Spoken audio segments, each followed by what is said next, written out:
بسم اللہ الرحمن الرحیم الصلاۃ والسلام علیکہ یا رسول اللہ وعلی آلکہ واصحابکہ یا سیدی یا حبیب اللہ۔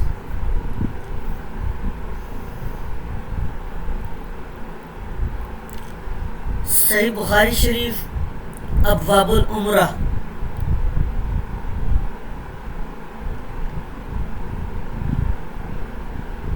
تو یہ ہمارے اگلا حصہ ہے نصاب کا، عمرے کے ابواب۔ پہلا باب دیکھیں، باب وجوب العمرۃ وفضلھا، عمرے کا واجب ہونا اور اس کی فضیلت کا بیان، یہ آج کا پہلا باب ہے جی۔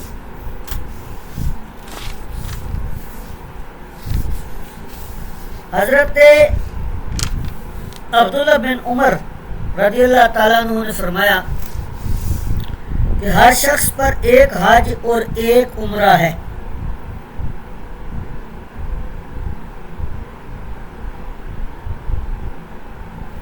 اور حضرت ابن عباس رضی اللہ تعالیٰ عنہ نے فرمایا کہ عمرہ کتاب اللہ میں حج کے ساتھ مذکور ہے۔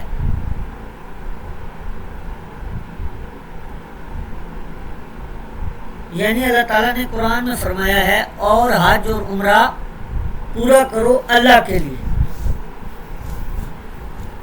تو یہاں سے امام بخاری رحمۃ اللہ علیہ نے جو باب باندھا ہے، باب وجوب العمرۃ وفضلھا، اس سے مقصد ترجمہ جو سمجھ آتا ہے وہ یہ ہے کہ وجوب عمرہ کو ثابت کرنا چاہتے ہیں، عمرہ واجب ہے، اس کو ثبوت دینا چاہتے ہیں۔ اس مسئلہ میں امام بخاری رحمۃ اللہ علیہ نے حنابلہ اور شافعیہ کی موافقت کی ہے۔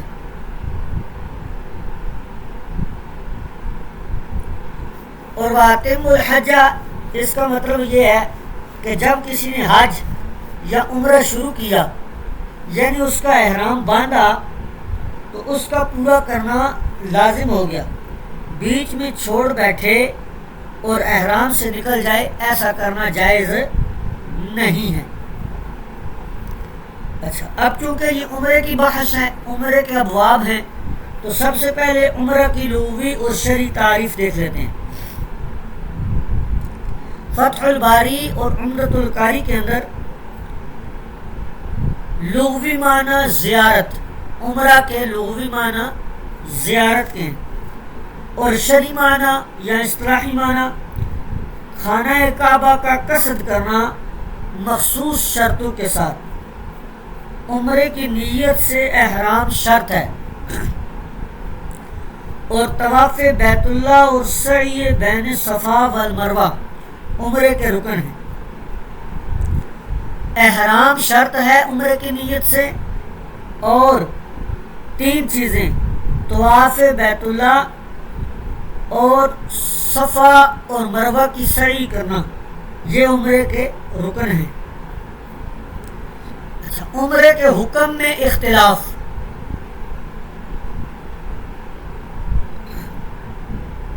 احناف اور مالکیہ کے نزدیک عمرہ کرنا سنت ہے، اور شافعیہ اور حنابلہ کے نزدیک فرض ہے، یعنی وجوب کے قائل ہیں وہ۔ امام بخاری بھی اسی کے قائل ہیں، جیسا کہ ان کے ترجمۃ الباب سے معلوم ہوتا ہے۔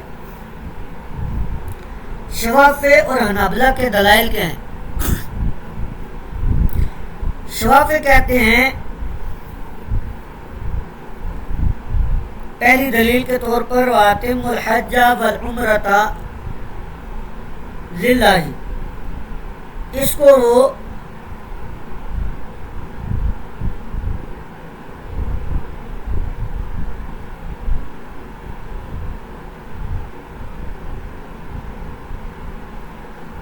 کہ اس میں اللہ تعالیٰ نے حج اور عمرہ دونوں کو ساتھ ساتھ ذکر کیا ہے، تو اگر حج فرض ہے تو عمرہ بھی فرض ہوگا۔ یہ ان کی پہلی دلیل ہے۔ حضرت ابن عمر رضی اللہ تعالیٰ عنہ کی ایک تعلیق لے کر آتے ہیں جس کو امام ابن ابی شیبہ رحمۃ اللہ علیہ نے بھی نقل کیا ہے اور دیگر ائمہ نے بھی نقل کیا ہے.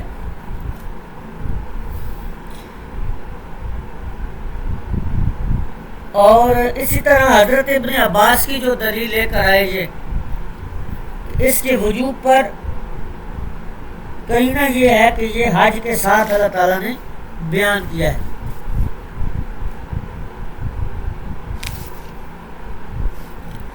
اب یہاں پر غور کیا جائے تو وجوب یا فرضیت اقوال صحابہ سے ثابت نہیں ہوتی.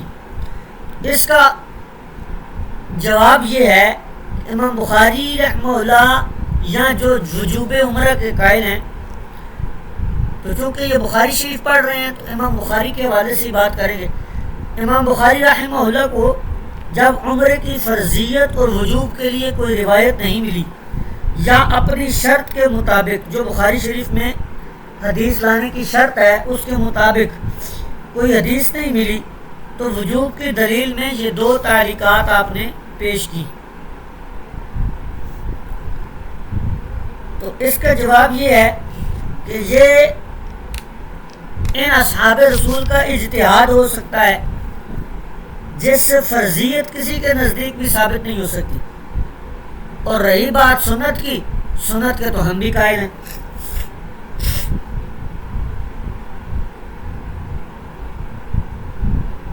اب جو آیت کریمہ ہے اس میں حج اور عمرے کا اکٹھا ذکر ہے، اس کا کیا جواب ہے؟ اس کا جواب یہ ہے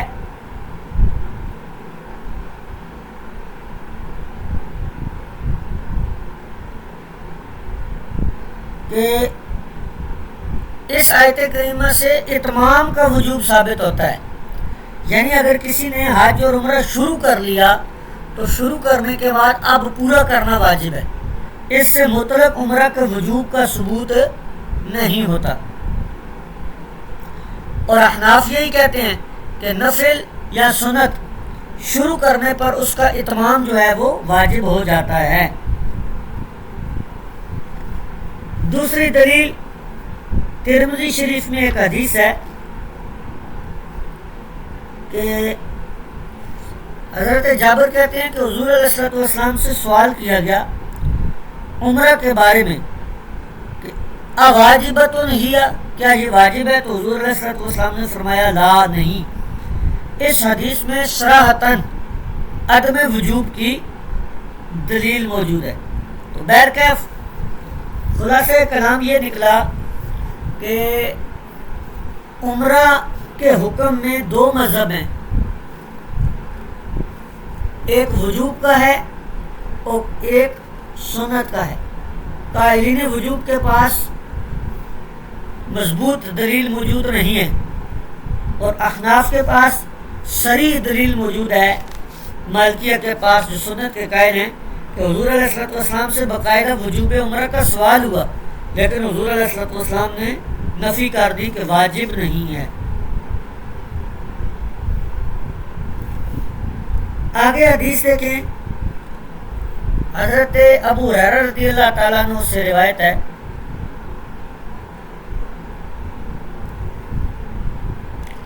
کہ ایک عمرے سے دوسرے عمرے تک جو گناہ ہیں، ایک عمرہ اور دوسرا عمرہ، ان دونوں کے مابین یہ کفارہ ہو جاتے ہیں. یعنی گناہ جو ہیں گناہوں کا کفارہ بن جاتا ہے عمرے. اور حج مبرور کی جزا جنت ہی ہے. اب حج مبرور کیا ہوتا ہے؟ نیچے لکھا ہوا ہے ایسا حج مبرور حج کے جس میں گناہ جو ہے وہ مختلط نہ ہو، شامل نہ ہو. تو یہ حدیث پاک فضیلت عمرہ پر ہے.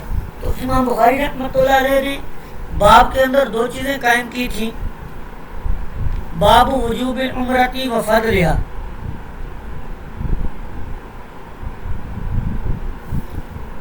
تو عمرہ کے وجوب پر یہ دو تعلیقات لائے تھے اور اس کی فضیلت پر پھر یہ حدیث لے کر آئے. اگلا باب ہے باب من اعتمر قبل الحج، باب اس بارے میں کہ حج سے پہلے عمرہ کرنے کا بیان۔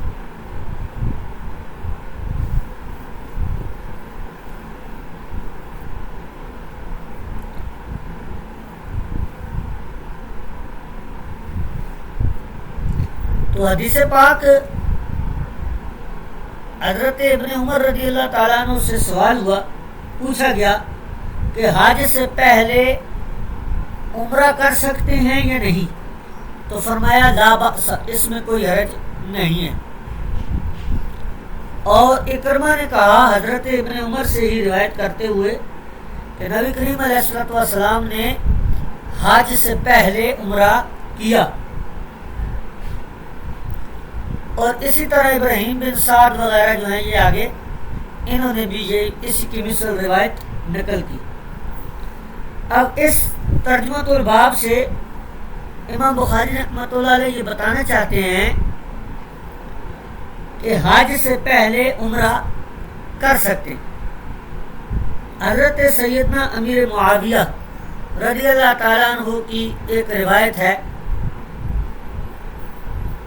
اس میں حج سے قبل عمرہ نہ کرے اس حوالے سے بات ہوئی ہے، لیکن جمہور ائمہ کے نزدیک حج سے قبل عمرہ کر لینا جائز ہے، اس میں کوئی حرج نہیں۔ اور جن روایات میں ممانعت آئی ہے جیسے عارضے کی وجہ سے یا دیگر وجوہات کی وجہ سے، وہ کسی عارضے کی وجہ سے، اس باب میں امام بخاری رحمۃ اللہ علیہ نے جمہور ائمہ کی تائید کی ہے، ان کی موافقت کی ہے کہ حج سے پہلے عمرہ کر سکتے ہیں۔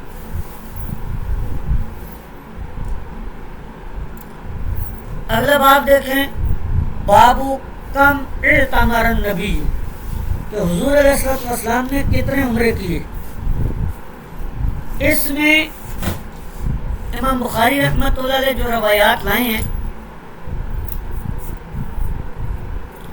ان سے یہ بتانا چاہتے ہیں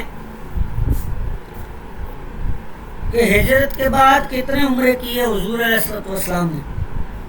مقصد تعداد بتانی ہے کہ کل 4 عمرے کیے ہیں۔ اس میں جو روایات ہیں ان کو دیکھ لیتے ہیں ہم۔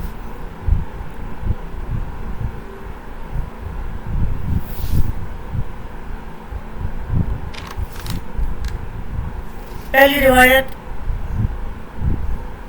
حضرت مجاہد سے، انہوں نے کہا کہ میں اور عروہ بن زبیر مسجد میں داخل ہوئے، تبھی عبداللہ بن عمر تبھی ہم نے دیکھا جب داخل ہوئے کہ عبداللہ بن عمر جو ہیں وہ تشریف فرما ہیں حجرہ عائشہ کے پاس، اور دیکھا کہ کچھ لوگ نماز چاشت ادا کر رہے ہیں مسجد میں۔ ہم نے عبداللہ بن عمر رضی اللہ تعالیٰ عنہ سے سوال کیا ان کی نماز کے متعلق، یہ جو لوگ مسجد میں نماز پڑھ رہے تھے ان کی نماز کے متعلق، تو فرمایا بدعت، یہ بدعت ہے۔ پھر ان سے پوچھا کہ نبی کریم علیہ السلام نے کتنے عمرے کیے؟ آپ نے فرمایا 4 عمرے کیے، ان میں سے ایک رجب میں ہے۔ ہم نے یہ پسند نہیں کیا کہ ہم ان کی بات کو رد کر دیں، اور پھر ہم نے سنا سیدہ عائشہ صدیقہ رضی اللہ تعالی عنہا کے حجرے سے مسواک کرنے کی آواز آ رہی تھی۔ ہم نے مسواک کی آواز سنی، مسواک کرتے ہیں جس طرح، تو حضرت عروہ نے کہا اے ہماری ماں، اماں جان، اے مومنوں کی ماں، کیا آپ نے سنا ابو عبد الرحمن کیا کہہ رہے ہیں؟ تو حضرت عائشہ صدیقہ نے پوچھا ما یقول، کہ وہ کیا کہہ رہے ہیں؟ عرض کیا کہ وہ کہتے ہیں کہ حضور علیہ السلام نے 4 عمرے کیے ہیں، ان میں سے ایک عمرہ رجب میں کیا ہے۔ تو سیدہ نے فرمایا ابو عبد الرحمن، یہ عبداللہ بن عمر کی کنیت ہے، ابو عبد الرحمن پر اللہ تعالیٰ رحم کرے، حضور علیہ السلام نے جو بھی عمرہ کیا اس میں وہ حاضر تھی، اور حضور نے رجب میں کوئی عمرہ نہیں کیا۔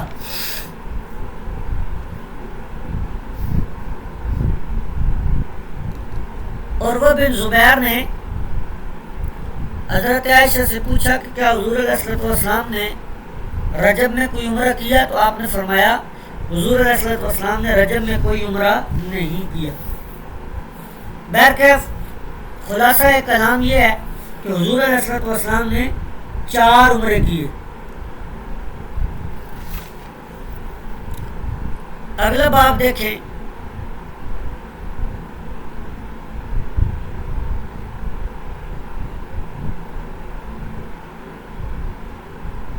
بابو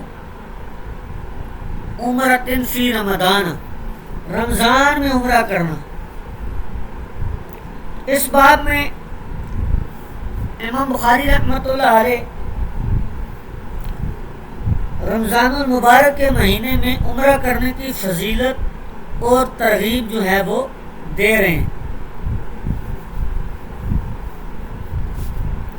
وہ بتانا مقصود ہے۔ حضرت عطا سے مروی ہے، وہ کہتے ہیں کہ میں نے حضرت ابن عباس سے سنا، وہ ہمیں خبر دیتے ہوئے فرما رہے تھے کہ حضور علیہ السلام نے ایک انصاری عورت سے فرمایا، حضرت ابن عباس نے اس کا نام لیا تھا لیکن میں بھول گیا اس کا نام، یا ہم بھول گئے اس کا نام۔ ہمارے ساتھ حج کرنے سے کیا چیز مانے ہوئی، یعنی کیا وجہ ہے کہ تو نے ہمارے ساتھ حج نہیں کیا؟ یہ حضور علیہ السلام نے ایک انصاری عورت سے فرمایا۔ انہوں نے عرض کیا ہمارے پاس پانی لادنے والا ایک اونٹ تھا، اس پر ابو فلاں اور اس کا لڑکا سوار ہو کر حج کے لیے لے گئے، اور ایک اونٹ چھوڑ دیا جس پر ہم پانی لاتے ہیں۔ آپ نے فرمایا جب رمضان آئے تو عمرہ کر لو، اس لیے کہ رمضان میں عمرہ حج ہے، یعنی اس کا ثواب حج کے برابر ہے، یا اسی کی معنی کوئی لفظ ارشاد فرمایا۔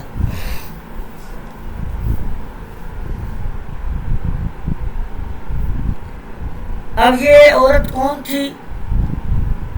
امرأۃ من الانصار، تو یہ آگے ایک حدیث آ رہی ہے اسی ابواب العمرہ میں، اس میں واضح نام موجود ہے۔ یہ عورت ام سنان تھی، انشاءاللہ یہ آتی ہے آگے حدیث پاک، تو میں آپ کو عرض کر دوں۔ اگلا باب دیکھیں،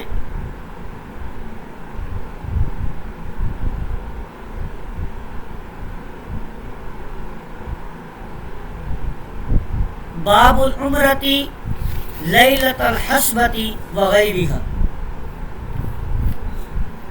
حسبہ کی رات میں اور اس کے علاوہ کسی وقت عمرہ کرنا۔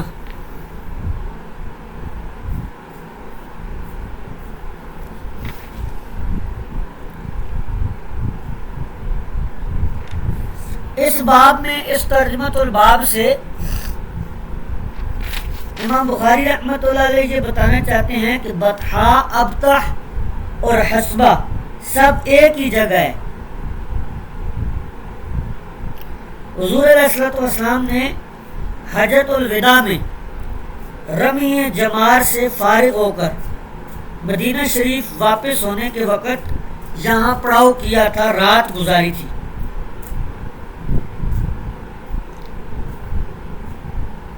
امام بخاری کا مقصد یہ ہے اتباع رسول میں اگر حسبہ یا محسب میں منزل کرے اور رات گزارے تو افضل اور باعث ثواب ہے، سنت پر عمل کی وجہ سے۔ البتہ مبیت حسب یعنی حج کے فرائض و واجبات میں سے بال اتفاق نہیں ہے. اس کے اندر یہی چیز بیان کرتے ہیں.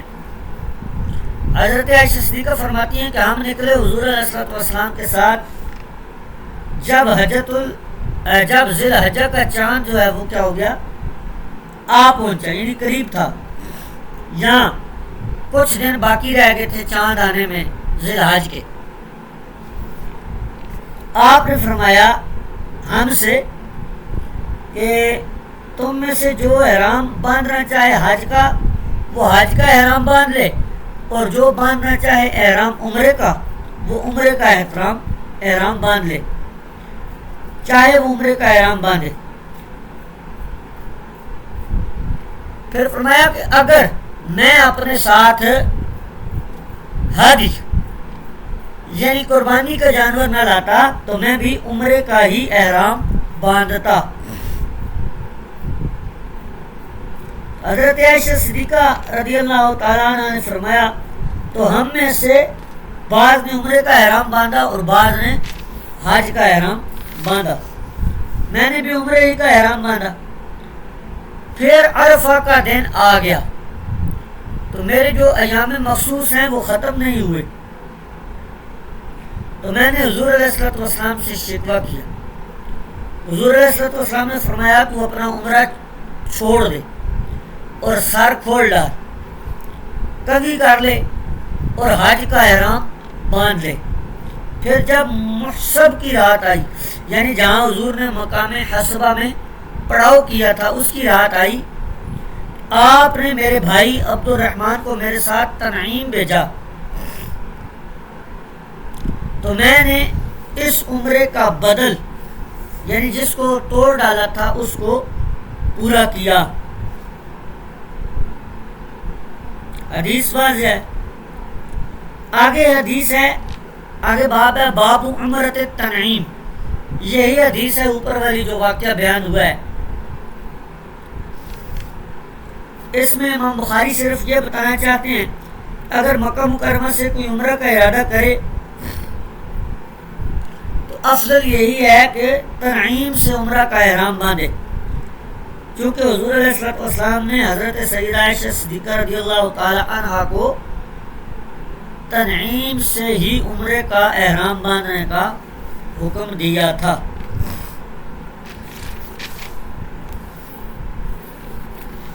اگلا باب دیکھیں، باب الاعتمار بعد الحج بغیر حج.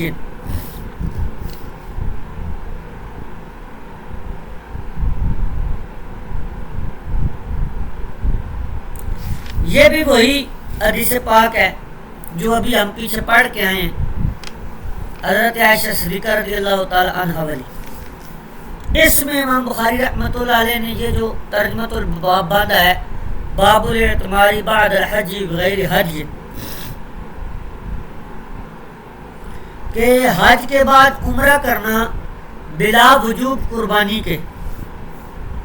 تو یہ بتانا چاہتے ہیں اس باب سے مقصد یہ ہے ترجمۃ الباب کا کہ حج تمتع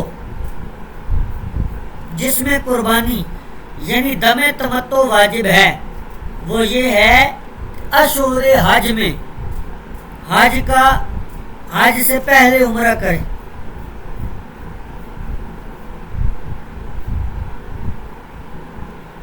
اس میں پھر تھوڑی تفصیل بھی ہے.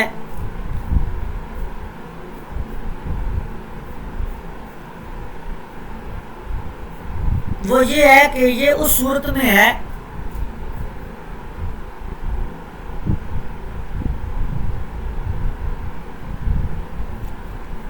کہ جب اشہر حج شوال، ذوالقعدہ اور ذی الحجہ کے 10 روز ہوں، لیکن جو حضرات اشہر حج میں پورے ذی الحجہ کو شامل کرتے ہیں وہ کہتے ہیں کہ ذی الحجہ میں حج کے بعد بھی عمرہ کرے تو وہ بھی متمتع ہے. اس پر قربانی یا روزے واجب ہیں. تو پھر وہ اس حدیث کا کیا جواب دیتے ہیں جو امام بخاری لے کر آئے؟ اس حدیث کا وہ یہ جواب دیتے ہیں کہ حضور علیہ السلام نے اپنی ازواج کی طرف سے قربانی کی تھی اور ازواج کو اس کی خبر نہ ہوئی تھی، جیسا کہ مسلم کی روایت میں ہے وضاحت کے ساتھ کہ حضور علیہ السلام نے حضرت عائشہ صدیقہ کی طرف سے قربانی کی۔ اب احتمال ہے کہ حضور نے قربانی کی ہو لیکن سیدہ عائشہ صدیقہ کو اس کی خبر نہ ہوئی ہو۔ اگلا باب دیکھیں، باب اجر عمرتی علی قدر النسب، عمرہ کا ثواب بقدر مشقت ہے، یعنی جتنی تکلیف ہوگی اتنا ہی ثواب ہوگا۔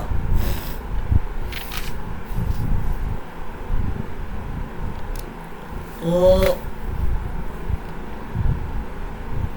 حضرت اسود سے روایت ہے اور قاسم بن محمد سے، ان دونوں نے کہا کہ حضرت عائشہ نے فرمایا یا رسول اللہ، سب لوگ تو دو عبادت کر کے جا رہے ہیں، یعنی عمرہ بھی اور حج بھی، اور میں نے جو ہے وہ ایک ہی حج کیا ہے، ایک ہی عبادت کی ہے اور ایک ہی عبادت کر کے لوٹوں گی۔ ان سے فرمایا گیا، یعنی حضرت عائشہ سے فرمایا گیا کہ تم انتظار کرو، جب پاک ہو جاؤ تو تنعیم جاؤ اور وہاں سے کیا کرو، عمرے کا احرام باندھو، پھر فلاں جگہ ہمارے پاس آ جانا، لیکن اس کا ثواب تو خرچ کی مقدار یا مشقت کی مقدار ہے۔ بخاری شریف کا سبق آج یہیں پر کلوز کرتے ہیں۔